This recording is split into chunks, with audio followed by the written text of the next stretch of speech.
The Clean Power Hour is brought to you by CPS America, the maker of North America's #1 three-phase string inverter, with over 6 gigawatts shipped in the U.S. The CPS America product lineup includes three-phase string inverters ranging from 25 to 275 kW.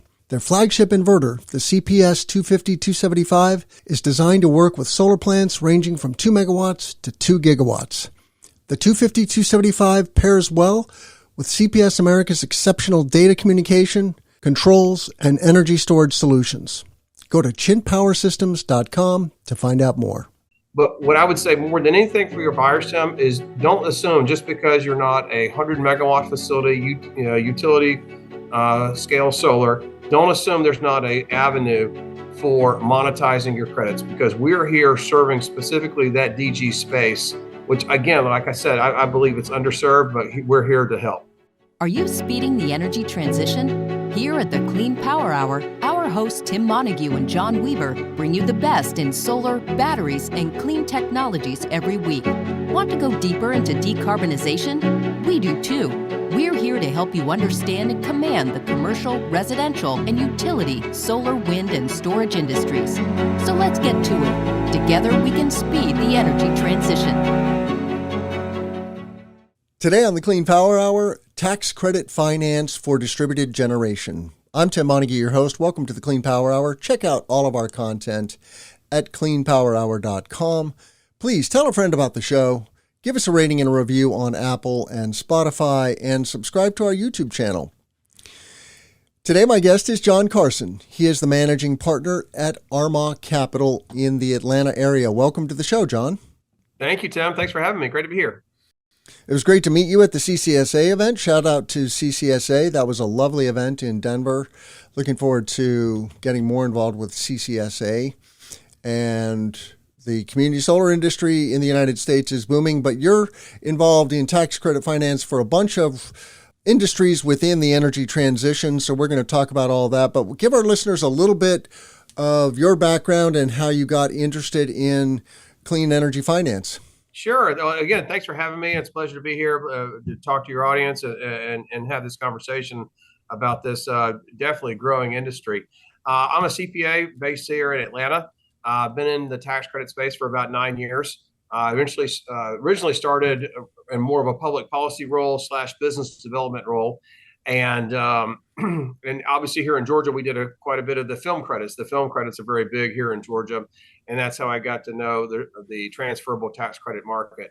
And I've been doing that film credits almost exclusively the past 4 years. And then it's kind of funny. I had someone call me asking me for IRA credits. And this was a couple of years ago. Yeah. I had no idea what they were. And fast forward, I founded Armagh Capital because I saw so much market demand for the credits, but also need for tax credit finance for these distributed generation projects.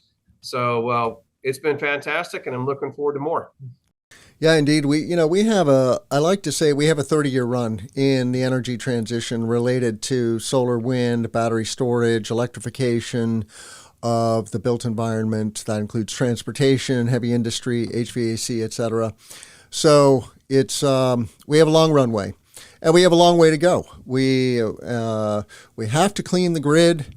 We have to net zero the economy and beyond. As my listeners know, I'm fond of referring to the trillion tons of pollution, CO2 pollution that have accumulated in the atmosphere, and we also have to address those. So tell us in a few sentences, though, John, what is Armagh Capital's lane? And you're doing tax credit finance of a bunch of different things, but related to the energy transition, what are the sweet spots? Sure. So we're really doing tax credit finance for what I would call distributed generation. That's anywhere from, I would guess, about half a megawatt solar project to about 30, 35, maybe 40 megawatt solar project.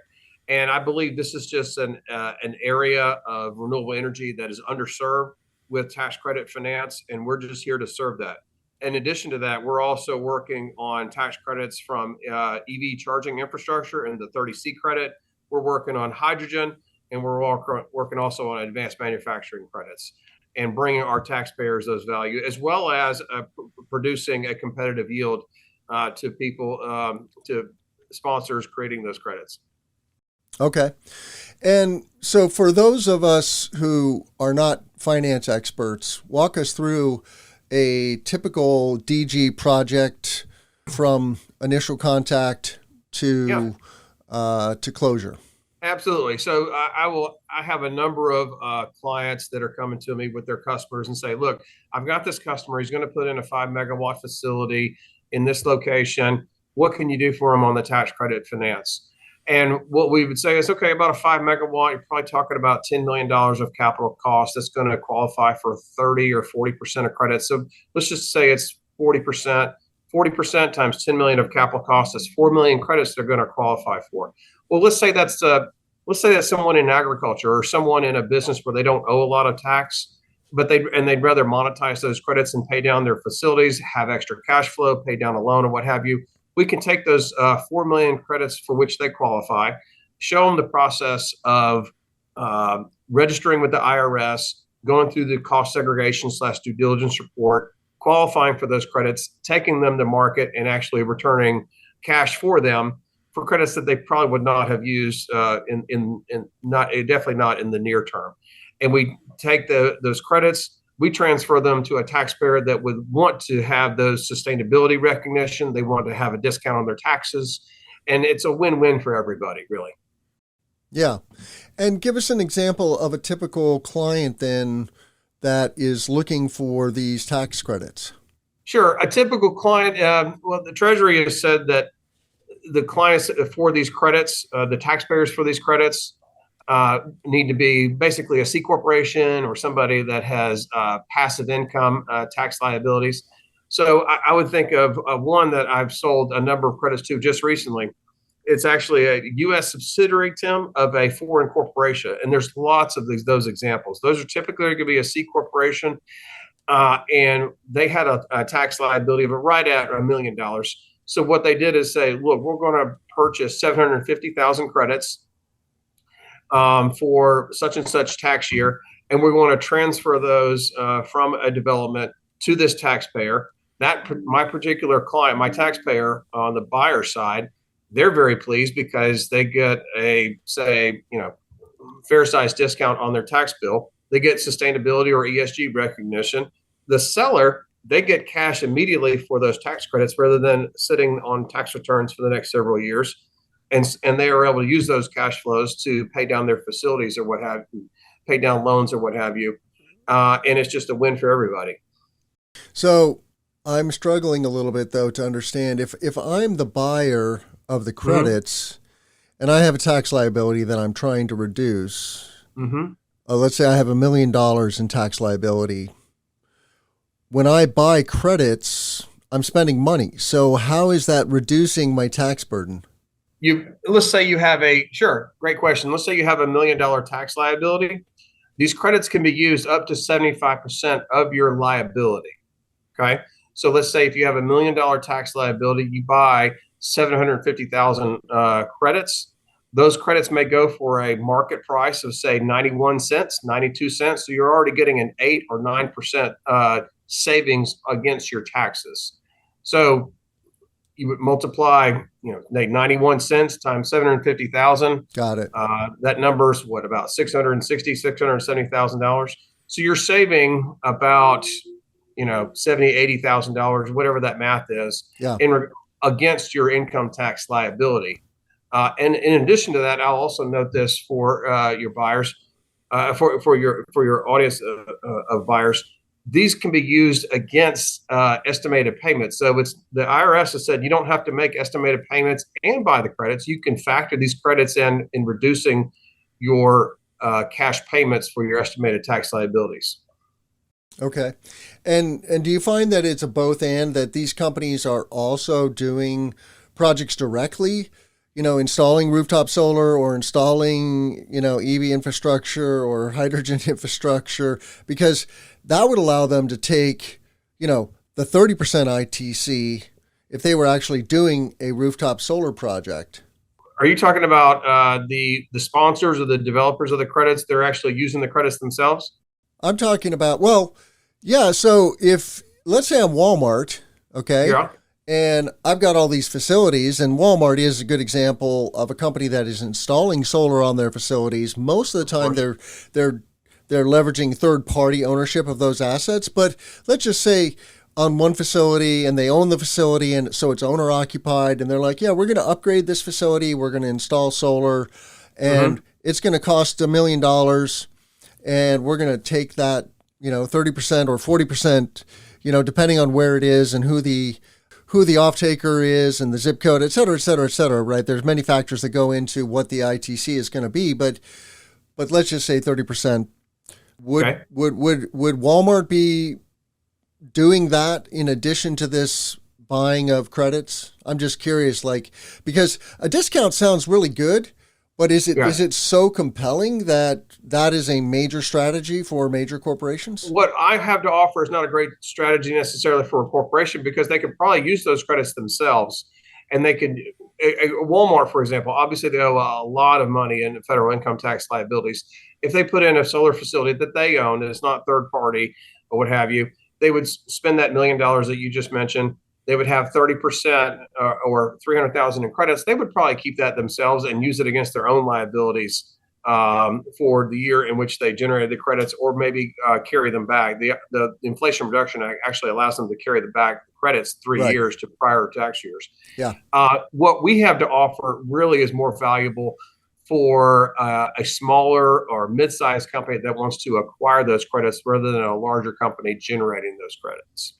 Right. Whereas that smaller or medium-sized company, they want to offset their tax at a discount and achieve sustainability or ESG recognition. Mm-hmm. That's the value for them.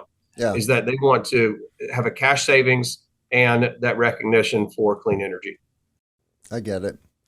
And what would you say are the common challenges that you and developers run into when trying to make this marriage between projects and buyers for the credits? Yeah, I think the most common challenge is education on the credits and education on the Inflation Reduction Act. And that's why we've done so much in regard to marketing.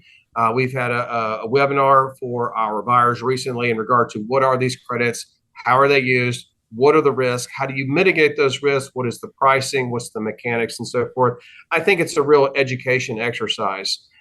Some of your buyers might be familiar with the film credits that are available in various states and so forth. I remember when it started in our state, about 15 years ago, film credits were going for 60 cents on the dollar, and people didn't understand them and so forth. But I would say now they're trading much higher than that. CPAs, tax attorneys, tax advisors are much more comfortable with them. I think, Tim, you're going to see that with the Inflation Reduction Act credits as well. It's going to be an education exercise. That's the main challenge that I see with these credits going forward. But we're up to that challenge, and I think it's a quick learning curve for all of us. Yeah. Well, and I would say, if I may, the other challenge is for sellers to know exactly what materials are needed to market these credits. They're going to need to get a due diligence report, a cost segregation report, prove that there's property insurance there and so forth. But that's, that can be handled as well. I think to answer your question, the main challenge is education. The Clean Power Hour is brought to you by CPS America, the maker of North America's #1 three-phase string inverter, with over 6 gigawatts shipped in the U.S. The CPS America product lineup includes three-phase string inverters ranging from 25 to 275 kW. Their flagship inverter, the CPS 250-275, is designed to work with solar plants ranging from 2 megawatts to 2 gigawatts. The 250-275 pairs well with CPS America's exceptional data communication, controls, and energy storage solutions. Go to chintpowersystems.com to find out more. Yeah. And I assume the IRS is tracking all of these credits. What prevents a developer from selling the credits on a project multiple times? Yeah, these credits are transferred through an IRS portal to which my sellers or myself act on their behalf. We will register these credits, and each of the projects gets a unique asset identification number. Okay, so if I have a rooftop installation on top of a Walmart at such and such address, it's going to have a unique asset identification number. And then the IRS is going to understand and recognize that on their Form 3800 transfer of the credits, in regard to the business credits where these are claimed, it's going to list that unique asset identification number and how many credits a taxpayer is claiming as a result. So there's definitely tracking and registration of these credits with the Treasury. Got it. So you mentioned the IRA, the Inflation Reduction Act, which has been a boon for the industry. Absolutely. I mean, it took the ITC to 30%, which was scheduled to step down to, I think, 10 or 15%, significantly reduced. And yes. and then it created these adders, and you can get up to 60% on the ITC if the stars align in terms of right. Having American-made equipment and energy communities, that's right, and LMI communities. So looking from 2021 pre-IRA to 2025, what has that meant for Armagh Capital and the DG tax credit market, in your opinion? I think it's going to be absolutely huge. If you look at forecasts of megawatt and gigawatt build out by market sector, utility scale is a fair amount of it, but just actually a little bit more than utility scale is distributed generation. In other words, solar arrays, maybe less than, in our space, many of whom, from a quantity standpoint, are 20 megawatts or less. And definitely items, 10 megawatts and less. And I think there's just a massive opportunity, not just for the buyers of these credits, but also for the sellers of these credits. And I would say it's not just a matter of being able to transact these credits. I've been working with some EPCs, Tim, where it literally takes a project that was just on an Excel spreadsheet, just on a sales pipeline, and now because of the credits, because there's an ability to monetize them, and the bankers and the lenders know this, that it goes from someone's sales pipeline to a project in the ground with solar mounts and connectivity. Why? Because there is an ability to recognize the value of these and monetize the value of these investment tax credits. Could go back to the sponsor. It's really game changer. And I know that game changing is an overused term, but it really applies in this situation.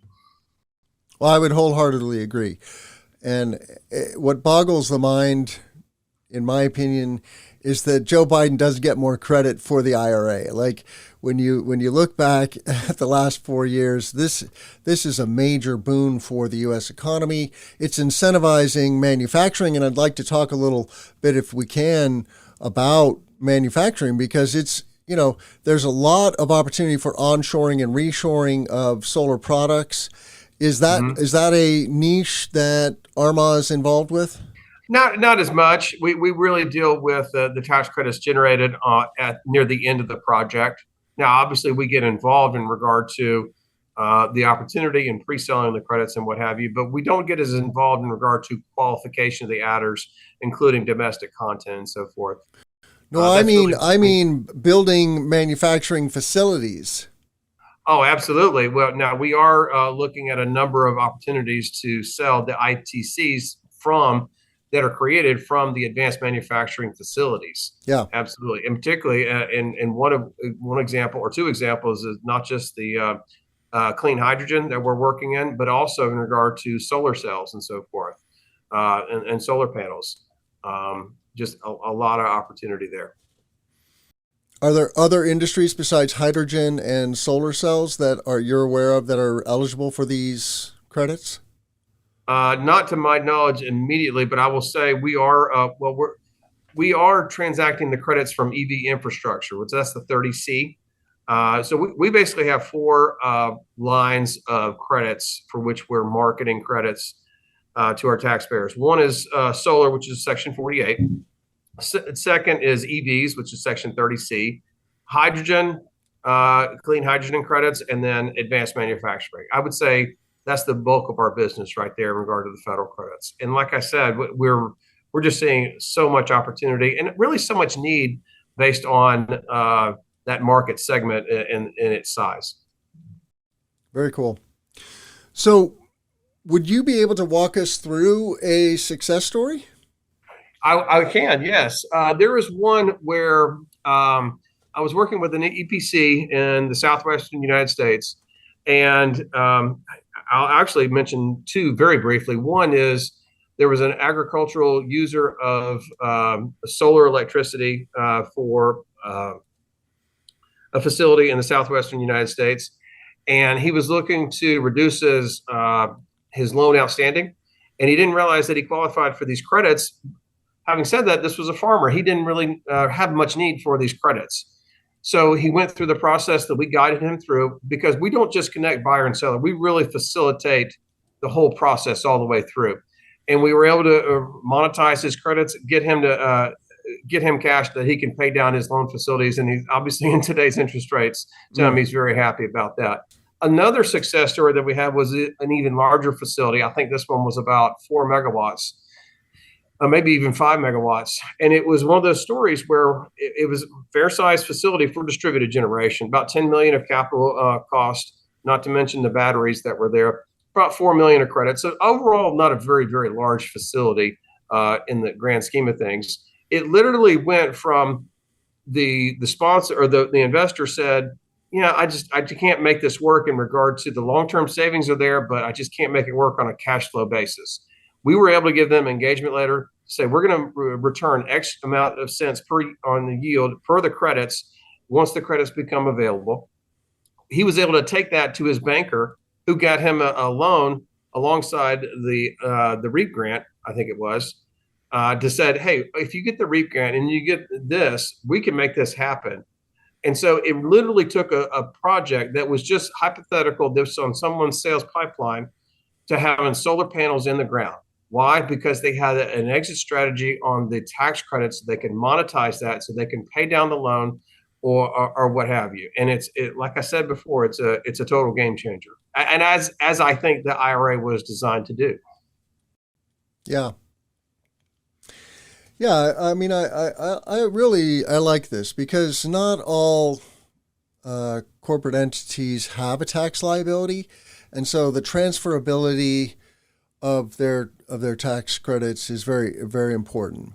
Right. And then there's also the direct pay for nonprofits, which includes schools, municipalities, 501c3s, and that was also a very significant delta. Mm-hmm. Absolutely. And those nonprofits can elect to use tax credits rather than direct pay. The direct pay, as you know, they have to front the cash and then apply for the direct pay. And I don't know how many months that could be, 12, 14 months before the direct pay hits. It may be less than that, depending on the time of the year. Yeah. But they could also transfer the credits and not have to come as far out as far as cash. So what is the lifespan of a from conversation to contract? How long does it take to make these deals happen? Yeah, I would say if we're talking about selling credits or pre-selling of credits, if we're talking about selling credits that are readily available, then I would say it can be as little as 30 to 60 days, assuming that there's a smooth registration process with the IRS and so forth, and we can find a buyer for these, because there's so much taxpayer demand for these credits. Now the Treasury is also allowed, Tim, for buyers to sellers to pre-sell the credits that are going to be created in, say, 9 months or 10 months or what have you. Now, and we're able to do that as well. We can line up a buyer, say 1st of September, to buy credits that are going to be generated 1st of April or what have you. Now, obviously that takes longer, but it is also another, not to abuse the term, but a game changer in regard to that demand and that financing of the solar facility, the renewable energy facility, to be able to pre-sell the credits, saying, I know these credits are going to come online at this date. Once the switch is turned on, the place in service goes in, we're able to pre-sell those credits in those situations. It can be a very quick turnaround, assuming that the IRS registration works smoothly, as well as there's a due diligence report noting the number of credits to which your clients eligible. So what else should my listeners know about tax credit finance for distributed generation? I would want them to know that don't think there's not an option. There are options out there, and we can work with EPCs. We work also with renewable energy tax attorneys and firms and so forth to structure something where we're able to sell credits on a spot basis. We're able to pre-sell credits, and we're also able to go to our taxpayers and say, we have these credits coming. Would you like to buy them in 25, in 26, or what have you? And go ahead and line up that tax credit finance. But what I would say more than anything for your buyers, Tim, is don't assume just because you're not a 100 megawatt facility, utility scale solar, don't assume there's not an avenue for monetizing your credits, because we're here serving specifically that DG space, which again, like I said, I believe it's underserved, but we're here to help. Very good. Well, check out all of our content at cleanpowerhour.com. Please tell a friend about the show. Give us a rating and a review on Apple or Spotify, and reach out to me on LinkedIn. I love hearing from our listeners.